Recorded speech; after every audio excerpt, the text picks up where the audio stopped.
C'est quoi les dom-toms?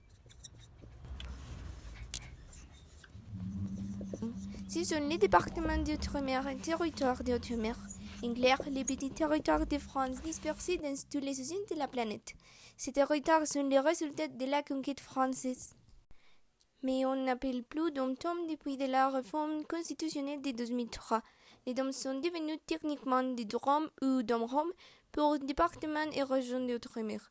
Et les DOM sont disparus sauf pour les territoires afin de faire place au COM, pour collectivité d'outre-mer. Les outre-mer, ce sont 12 territoires, la Guadeloupe, la Guyane, la Martinique, la Réunion, Mayotte, la Nouvelle-Calédonie, la Polynésie française, Saint-Barthélemy, Saint-Martin, Saint-Pierre et Miquelon, les terres australes et antarctiques françaises, et les îles de Wallis et Futuna sont près de 2,6 millions d'habitants. Quelles sont les différences entre les DROM et les COM? Les DROM sont la Martinique, la Guadeloupe, la Guyane, la Réunion et Mayotte. Leur particularité est qu'ils sont à la fois des départements et des régions d'outre-mer.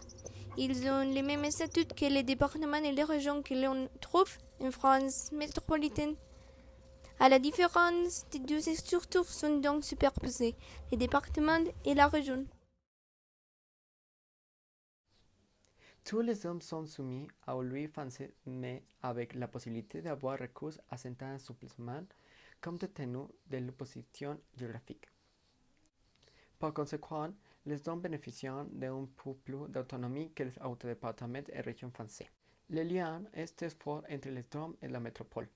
Les services sont les mêmes qu'en France. Les habitants sont ainsi représentés par des élus au Parlement avec des députés en sénateur d'outre-mer.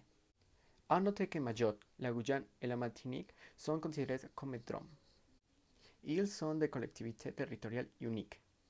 Les collectivités d'outre-mer sont la Polynésie française, Saint-Pierre et Miquelon, Wallis et Futuna, Saint-Martin et Saint-Barthélemy. Les COM bénéficient d'un statut particulier et disposant d'une certaine autonomie.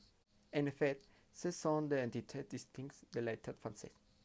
Ainsi, les COM se sont vus reconnaître un pouvoir réglementaire pour l'exercice de leurs compétences administratives. C'est-à-dire qu'une assemblée délibérante fixe la condition d'application des lois françaises. En cela, les COM bénéficient d'une plus grande autonomie que les DROM. Les liens avec la métropole sont aussi de moins en moins forts. Toutefois, leurs statuts sont assez hétérogènes. Par exemple, la Polynésie est la plus indépendante et possède son propre DAPU. Les exceptions. Les terres australes et antarctiques françaises, DAF, par lieu inhabité, continuent d'être considérées comme un TOM.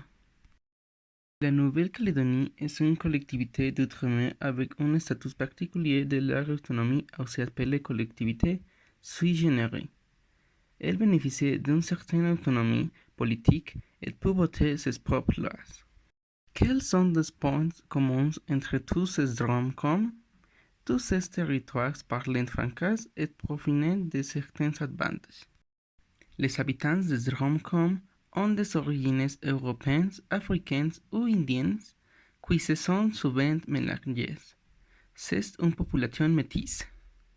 La population des campagnes vient de s'installer de plus en plus dans les grandes villes. Ce chômage a également tendance à pousser les jeunes à partir travailler en métropole. La plupart des DROM et COM sont des îles tropicales. L'économie des DROM et des COM dépend principalement de la métropole. L'agriculture et le tourisme sont les principales ressources de ces territoires.